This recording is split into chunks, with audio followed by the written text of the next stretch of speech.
এই বিজেপি, যোগী আদিত্যনাথ, নরেন্দ্র মোদী, অমিত শাহেরা সনাতনী ঈশ্বরদের নিয়ে রাজনীতির ব্যবসা ফেলেছেন। যারা বাংলা থেকে মহাকুম্ভে গেছেন এবং হয় মৃত অথবা আহত, পরপর ওনাদের ইন্টারভিউগুলোকে সামনে রাখা হোক এবং দেখা হোক একটার সাথে আরেকটা ইন্টারভিউর মিল পাওয়া যাচ্ছে কি। ও বাংলার সংখ্যার উদ্বোধন হয়, পুজো সংখ্যা। এছাড়াও তিনি যখন বিভিন্ন পুজো কমিটিগুলোর সাথে প্রশাসনিক বৈঠক করেন, তিনি বহুবার বলেছেন যে পুজো মণ্ডপে ভিআইপি এলআইপি বলে কিছু থাকবে না। হিন্দু, মুসলমান, শিখ, খ্রিস্টান সকলকে এক সূত্রে গেঁথে যেভাবে তিনি বাংলাকে নেতৃত্ব দিচ্ছেন, এটা ভারতবর্ষ কেন সারা পৃথিবীর কাছে মডেল হতে পারে। তার নেতৃত্বাধীন কলকাতা পুলিশ সঞ্জয় রায়কে গ্রেপ্তার করেছে। 18 ঘন্টায় সঞ্জয় রায় গ্রেপ্তার হয়েছে। সিবিআই এর তাকে দোষী সাব্যস্ত করাতে 6 মাস সময় লেগেছে।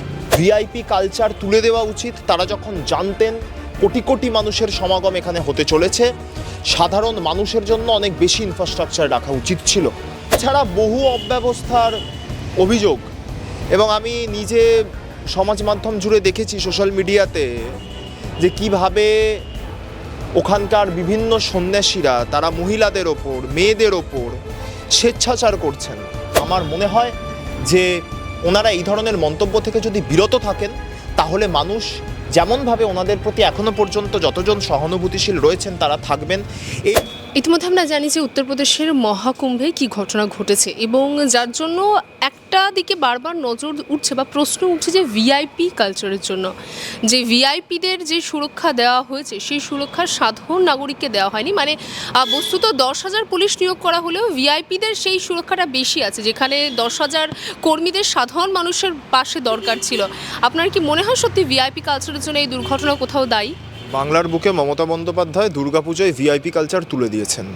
তিনি বহুবার বলেছেন, আমাদের যখন মহালয়ায় জাগো বাংলার সংখ্যার উদ্বোধন হয়, পুজো সংখ্যা, এছাড়াও তিনি যখন বিভিন্ন পুজো কমিটিগুলোর সাথে প্রশাসনিক বৈঠক করেন, তিনি বহুবার বলেছেন যে পুজো মণ্ডপে ভিআইপি এলআইপি বলে কিছু থাকবে না।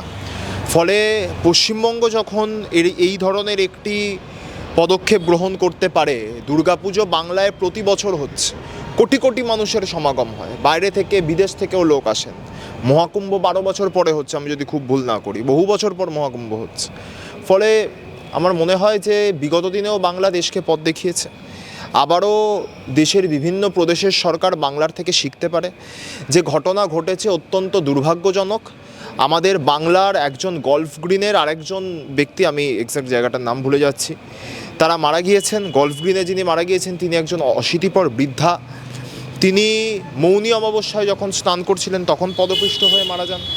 এছাড়া বহু অব্যবস্থার অভিযোগ, এবং আমি নিজে সমাজ মাধ্যম জুড়ে দেখেছি, সোশ্যাল মিডিয়াতে, যে কিভাবে ওখানকার বিভিন্ন সন্ন্যাসীরা তারা মহিলাদের ওপর, মেয়েদের ওপর স্বেচ্ছাচার করছেন। কিছু মানুষ তাদেরকে শ্রদ্ধাভক্তি করছেন সাধু সন্ন্যাসী ভেবে, তারা তার ভুল ফায়দা তুলছেন। এরা ভণ্ড। এবং মহাকুম্ভে এরকম প্রচুর মানুষের সমাগম ঘটেছে। দেখুন, মহাকুম্ভের সাথে একই সাথে বাংলায় গঙ্গাসাগর মেলা হলো, প্রতি বছর হয়। মহাকুম্ভের মতো 12 বছর 14 বছর পর পর তো গঙ্গাসাগর হয় না, প্রত্যেক বছর গঙ্গাসাগর হয়। 1,10,00,000 অফিসিয়াল হিসাব বলছে গঙ্গাসাগর মেলায় 1,10,00,000 মানুষের সমাগম হয়েছিল, এটা অফিসিয়াল হিসেব। আরও কত হয়েছিল, আরও বেশি হয়েছিল ধরে নিতে পারি আমরা। যদি 1,10,00,000 হয়, প্রতি বছর 1,10,00,000, 1,10,00,000 এরকম মানুষের সমাগম গঙ্গাসাগর মেলায় হচ্ছে।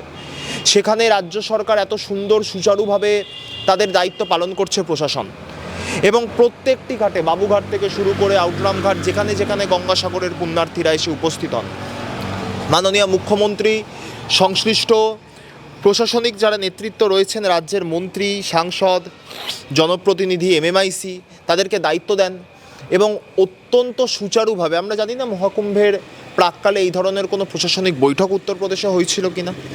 যারা বাংলা থেকে মহাকুম্ভে গেছেন এবং হয় মৃত অথবা আহত, বা যারা দেখছেন এই ঘটনা, আমরা তাদেরকে অনুরোধ করব যে নিশ্চিতভাবে মহাকুম্ভের পুণ্যস্নান আমাদের অনেক সৌভাগ্যের ফল হয়, কিন্তু একই সাথে আমাদের বাংলাতেও গঙ্গাসাগর মেলা হয়।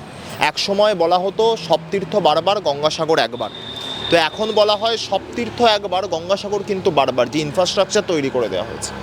রাজনীতির কথা বলবো না, নিশ্চিতভাবে দুর্ঘটনা, অত্যন্ত দুর্ভাগ্যজনক। ভিআইপি কালচার তুলে দেওয়া উচিত। তারা যখন জানতেন কোটি কোটি মানুষের সমাগম এখানে হতে চলেছে, সাধারণ মানুষের জন্য অনেক বেশি ইনফ্রাস্ট্রাকচার রাখা উচিত ছিল ভিআইপিদের তুলনায়। কারণ কি মনে হয় যে গঙ্গাসাগর মডেলকে উত্তরপ্রদেশ সরকারের ফলো করা উচিত ছিল এই মহাকুম্ভের ক্ষেত্রে? অনেক কিছুকেই ফলো করা উচিত। গঙ্গাসাগর মডেলকে ফলো করা উচিত, দুয়ারে সরকার মডেলকে ফলো করা উচিত। বাংলার এমন অনেক উন্নয়নমূলক জনকল্যাণকর পরিকাঠামো রয়েছে বাংলার বুকে, ওনারা তো লক্ষ্মীর ভাণ্ডারকে কপি করছেন, লাডলি বেহেনা দেন। তাহলে মানুষের স্বার্থে গঙ্গাসাগর মডেলকে ফলো করুন না। যেভাবে মমতা বন্দ্যোপাধ্যায় বারবার তার বিরুদ্ধে মুসলিম তোষণের অভিযোগ ওঠে, তো গঙ্গাসাগরে কোন মুসলিমকে তিনি তো তোষণ করেন? আমি দক্ষিণেশ্বরে দাঁড়িয়ে আপনাকে ইন্টারভিউ দিচ্ছি, এখানে স্কাই ওয়াক, কোন মসজিদের জন্য স্কাই ওয়াকটা করা হয়েছে? ফলে এগুলোরও সমান্তরালভাবে মানুষের সামনে উঠে আসা প্রয়োজন। হিন্দু, মুসলমান, শিখ, খ্রিস্টান সকলকে এক সূত্রে গেঁথে যেভাবে তিনি বাংলাকে নেতৃত্ব দিচ্ছেন, এটা ভারতবর্ষ কেন সারা পৃথিবীর কাছে মডেল হতে পারে। What Bengal things today, rest of India things tomorrow, এটা তো কোনো আমাদের বা তৃণমূল কংগ্রেস নেতার কথা নয়, এটা মহামতি গোখলের কথা। এবং আমি শেষ লগ্নে শুধু এইটুকু বলবো, এই মহাকুম্ভের ঘটনা আমি দেখলাম বিজেপির রাজ্যসভার সাংসদ এবং ওনাদের দলের বাংলার প্রধান মুখপাত্র শ্রমিক ভট্টাচার্য, তিনি বলছেন দুর্ঘটনাই হয়, সেই নিয়ে রাজনৈতিক আক্রমণ কাম্য নয়। দুর্ঘটনা হয়েছিল 2016 সালের বিধানসভা নির্বাচনের আগে পোস্তা উড়ালপুলে।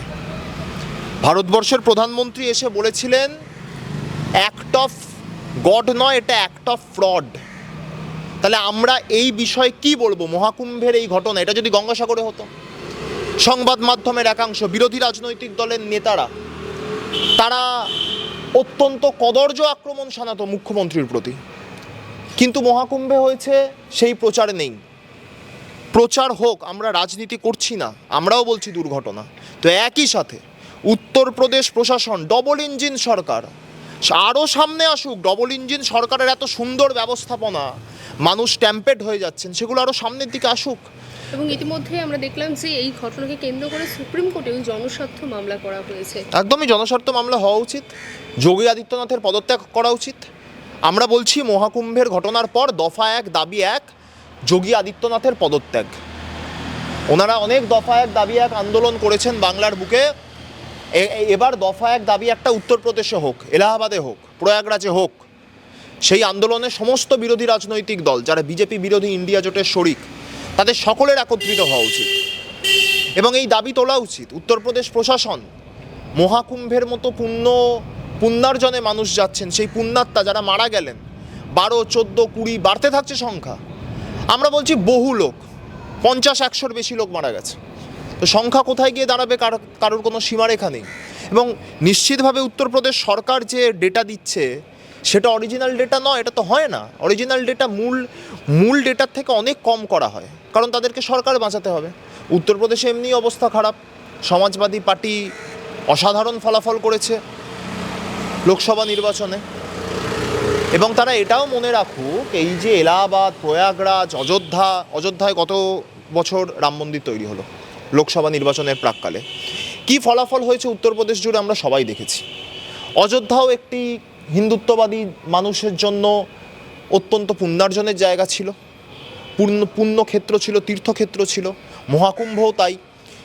অর্থাৎ ঈশ্বর, সনাতনী ঈশ্বর, আমরা যারা সনাতন ধর্মের মানুষ, আমাদের সনাতনী ঈশ্বররা বিজেপির প্রতি, যোগী আদিত্যনাথের প্রতি, উত্তরপ্রদেশ সরকারের প্রতি রুষ্ট। কারণ এই বিজেপি, যোগী আদিত্যনাথ, নরেন্দ্র মোদী, অমিত শাহেরা সনাতনী ঈশ্বরদের নিয়ে রাজনীতির ব্যবসা ফেলেছেন। আপনার কি মনে হয় শুধুমাত্র এই পদপৃষ্ঠের ঘটনা নয়, তার পাশাপাশি আমরা যেটা দেখছি যে 10,000 পুলিশ নিয়োগ, বা তার পাশাপাশি যে ট্রেন বলুন, 3,000-এর বেশি স্পেশাল ট্রেন বা নর্মাল ট্রেন যেখানে করা হয়েছে, এই ব্যবস্থাও কোথাও একটা ত্রুটি রয়েছে? কারণ আমরা যে প্রতিনিয়ত খবরের কাগজে যেটা দেখছি যে অতিরিক্ত ভিড়ে মানুষ উঠতে পারছে না, গেট পুলিশ পর্যন্ত খুলতে পারছে না, বহু মানুষ আছে টিকিট কাটার পরেও তারা তাদের যে এসি হোক বা স্লিপার হোক, তারা উঠতে পারছেন না। না, অ্যাবসলিউটলি, আমি তো প্রথমেই বললাম চূড়ান্ত অব্যবস্থা হয়েছে, সর্বত্র অব্যবস্থা। এবং ওনারা কাকে দোষ দেবেন এটার জন্য? ট্রেনের অব্যবস্থার জন্য ওরা কাকে দোষ দেবে? নরেন্দ্র মোদীর পরিচালিত এনডিএ সরকার, তাদের বিজেপির সাংসদ হচ্ছে রেল মিনিস্টার, কাকে দোষ দেবেন ওনারা? এমনও নয় যে এনডিএর কোনো শরিক দলের সাংসদকে ওনারা রেলমন্ত্রী করেছেন, ওনাদের নিজের দলের সাংসদ রেলমন্ত্রী, তো কাকে দোষ দেবেন? রাজ্যের সরকার ওনাদের ডবল ইঞ্জিন, 2026-এর বিধানসভা নির্বাচন আসছে, আবার উত্তরপ্রদেশ, বিহার, গুজরাট থেকে অনেক হেলিকপ্টার, চার্টার্ড ফ্লাইট এখানে নামবে, ল্যান্ড করবে। আবার ওনারা ডবল ইঞ্জিন সরকার করো বলে আওয়াজ তুলবেন, আকাশ বাতাস কাঁপাবেন। কিন্তু এটা মনে রাখা দরকার, যতই আপনারা ডবল ইঞ্জিন সরকার করার কথা বলেন, ভারতবর্ষের মানুষ দেখছে, বাংলার মানুষ দেখছে, অন্তত পশ্চিমবঙ্গের নির্বাচনে যদি এবার ডবল ইঞ্জিন করার কথা বলেন, আপনারা আসবেন চার্টার্ড ফ্লাইটে, হেলিকপ্টারে চড়ে, চপারে চড়ে আপনারা আসবেন, আপনাদের মাথায় দুটো হাওয়াই চটি নিয়েই ফিরে যেতে হবে। যে আরজি করে ডিউটিরত একজন ডক্টর, সে একটা সিভিক ভলেন্টিয়ারের কাছে খুন হলো, ধর্ষণ হলো, কেউ হসপিটালে জানতে পারলো না, তাহলে আরজিকর হসপিটালটা কি সোনাগাছি? আরজিকর হসপিটালটা তাহলে এক্ষুনি বন্ধ করা হোক। এমনই প্রশ্ন তুলেছেন আরজিকর ঘটনায় নির্যাতিতার পরিবারের তরফ থেকে। অত্যন্ত কুৎসিত, অত্যন্ত কদর্য উক্তি, মন্তব্য। এবার বিষয়টা হচ্ছে, যখন আমরা নির্যাতিতার পরিবারের স্বার্থে আমাদের দলের নেতৃত্বরা মুখ খুলছেন, কুণাল ঘোষ থেকে শুরু করে ফিরহাদ হাকিম, কল্যাণ ব্যানার্জি, তাদের বক্তব্য নির্যাতিতার পরিবারকে কেউ বা কারা প্রভাবিত করছে। কারণ আপনারা সংবাদ মাধ্যম, আপনারা 9ই অগাস্ট থেকে অ্যাক্টিভ ছিলেন রাস্তায়, আপনারা বহুবার নির্যাতিতার পরিবারের কাছে গেছেন, ইন্টারভিউ নিয়েছেন। সেই ইন্টারভিউ আমাদের কাছেও রয়েছে, আমার মোবাইলে রয়েছে।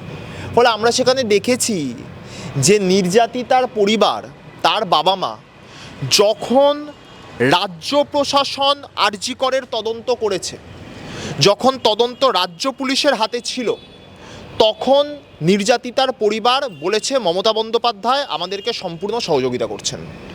তদন্ত যখন সিবিআইয়ের হাতে গেছে, তখন নির্যাতিতার পরিবার বলেছেন আমাদের মমতা বন্দ্যোপাধ্যায় সহযোগিতা করছেন না। সিবিআইয়ের হাতে যখন তদন্ত গেছে, তখন তো মমতা বন্দ্যোপাধ্যায়ের হাতে আর তদন্তই নেই, তো সহযোগিতার জায়গাটা আসছে কোত্থেকে? সিবিআইয়ের হাতে তদন্ত গেছে, তারা বলেছেন, বারবার আওয়াজ উঠেছে জুনিয়র ডাক্তারদের পক্ষ থেকে, আন্দোলনকারীদের পক্ষ থেকে, মমতা বন্দ্যোপাধ্যায় আমাদের জাস্টিস দিন, মমতা বন্দ্যোপাধ্যায় পদত্যাগ করুন। ভাই, সিবিআইয়ের অথরিটি তো মমতা বন্দ্যোপাধ্যায় নয়, পশ্চিমবঙ্গ সরকার নয়, কেন্দ্রীয় সরকারের এজেন্সি।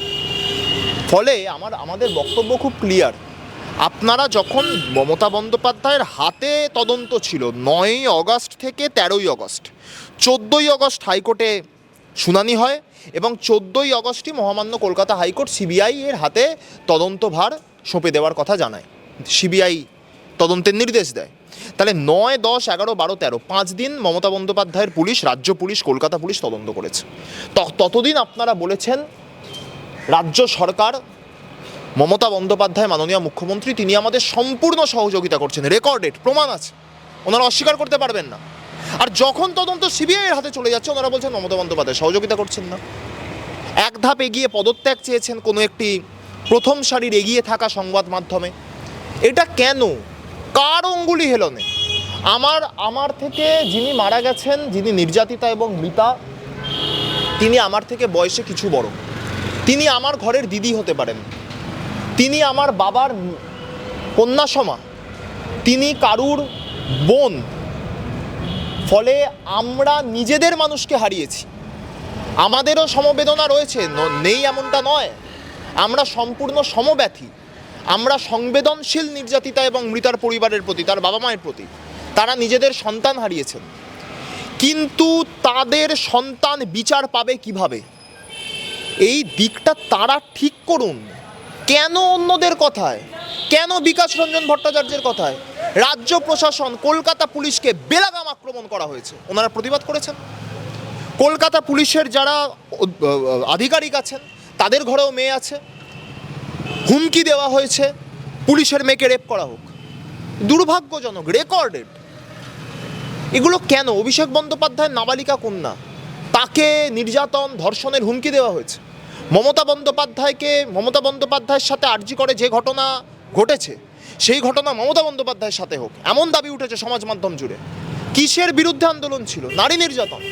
আমরা প্রত্যেকে যারা ভোকাল ছিলাম, আমরা কেন ভোকাল ছিলাম? আমরা কেউ ঘটনারকে ডিফেন্ড করছি না, আমরা অপরাধীকে ডিফেন্ড করছি না। আমার দল তৃণমূল কংগ্রেস, সেই দল পরিচালিত রাজ্য সরকার, মমতা বন্দ্যোপাধ্যায় মুখ্যমন্ত্রী, সেই সরকারের তৎকালীন পুলিশ কমিশনার কলকাতা পুলিশের বিনীত গোয়েল, তার নেতৃত্বাধীন কলকাতা পুলিশ সঞ্জয় রায়কে গ্রেপ্তার করেছে।